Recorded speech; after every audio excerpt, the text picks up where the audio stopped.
So guys ഞങ്ങൾ സലാർ മൂവിയുടെ review പറയാനായിട്ട് വന്നിട്ടുള്ളത്. കാനഡയിൽ ഫസ്റ്റ് ഷോ ആണ്. ഇപ്പോൾ ലൈക്ക് എന്താ റിവ്യൂവിനെ പറ്റി പടത്തിനെ പറ്റി പറയാനുള്ളതെന്ന് വെച്ച് കഴിഞ്ഞാൽ പടം കണ്ടിരിക്കാൻ പറ്റിയൊരു ആവറേജ് പടം തന്നെയാണ്.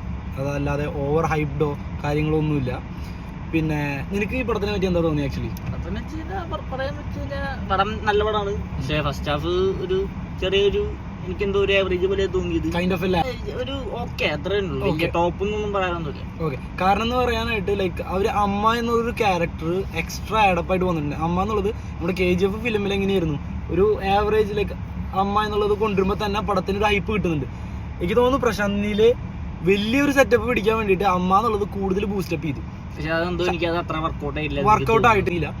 പിന്നെ എനിക്ക് പറയാനായിട്ടുള്ളത് രാജുവേട്ടൻ്റെ എൻട്രി സൂപ്പറാണ്.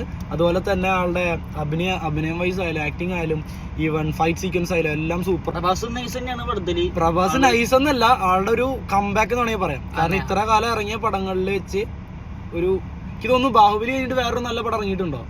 ഇല്ലാന്ന് തോന്നുന്നു. ബാഹുബലി 2 കഴിഞ്ഞിട്ട് പിന്നെ വരുന്ന ഒരു നല്ലൊരു പടമാണ് എനിക്ക് ലൈക്ക് സലാർ എന്ന് പറഞ്ഞ movie. So and Salaar first part കഴിഞ്ഞിട്ടുള്ളൂ, സെക്കൻഡ് പാർട്ട് ഉണ്ട്. സെക്കൻഡ് പാർട്ട് ഇനി എങ്ങനെയാണെന്ന് അറിയത്തില്ല. വെയിറ്റിംഗ് ആണ്. യെസ്, സൂപ്പർ ട്രാൻസ്ഫോർമേഷൻ, ഒന്നും പറയാനില്ല. അടിപൊളി ട്രാൻസ്ഫോർമേഷൻ ആണ് വന്നിട്ടുള്ളത്. അതുപോലെ തന്നെ ക്യാരക്ടേഴ്സ് ഉണ്ട്. പിന്നെ നമ്മൾ വിചാരിക്കും റോക്കി ബോയുടെ എൻട്രി, റോക്കി ബോയ് ഇല്ല ഗൈസ്, രണ്ട് കാലഘട്ടത്തിലാണ്. പക്ഷെ നമുക്ക് ചിലപ്പോൾ റോക്കി ബോയ് ഇല്ല ഗൈസ്. BGM വൈസ് നോക്കുകയാണെങ്കിൽ ചെറിയൊരു ലൈക്ക് നമ്മുടെ KGF തീം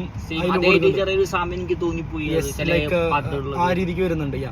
പിന്നെന്ന് പറയാനായിട്ട് എന്താ പറയാ, ഗ്രേഡിംഗ് ഒക്കെ കളർ ഗ്രേഡിംഗ് സെയിം തന്നെ.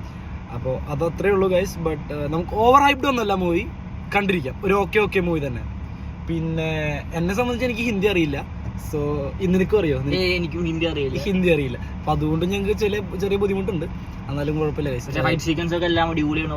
അതെ, ഫൈറ്റ് സീക്വൻസ് ആണല്ലോ ഹിന്ദി ലാംഗ്വേജ് അറിയാത്തൊരു മെയിൻലി ഫോക്കസ് ചെയ്യാൻ എന്താ ഓഫ് കോഴ്സ് ഫൈറ്റ് സീക്വൻസ്. പിന്നെ സെക്കൻഡ് ഹാഫ് രാജുവേട്ടൻ നൈസാണ്. പക്ഷേ ഏറ്റവും സർപ്രൈസിംഗ് ആയിട്ട് പറയാനുള്ളത് ഫസ്റ്റ് ഷോയ്ക്ക് ഞാൻ ആദ്യമായിട്ടാണ് ഫസ്റ്റ് ഷോയ്ക്ക് ഞങ്ങൾ ആകെ 3 പേര് മാത്രമേ തിയേറ്ററിലുള്ളൂ. അതിന് എനിക്ക് ക്ലിപ്പ് എടുക്കാൻ പറ്റിയിട്ടില്ല. ഉണ്ടെങ്കിൽ ഞാൻ അത് ഈ വീഡിയോടൊപ്പം ഞാൻ ഷെയർ ചെയ്ത് തരാം. ഞങ്ങൾ 3 പേരേ ഉള്ളൂ. So yeah, that's it. Thank you so much. എല്ലാവരും പോയി പടം കാണാം, എക്സ്പീരിയൻസ് ചെയ്യാൻ ഉണ്ട്. പടമുണ്ട്, കാണാനുണ്ട്. ഇപ്പോൾ അതുപോലെ തന്നെ ലൈക്ക് ഫസ്റ്റ് റിവ്യൂ ആണിത്.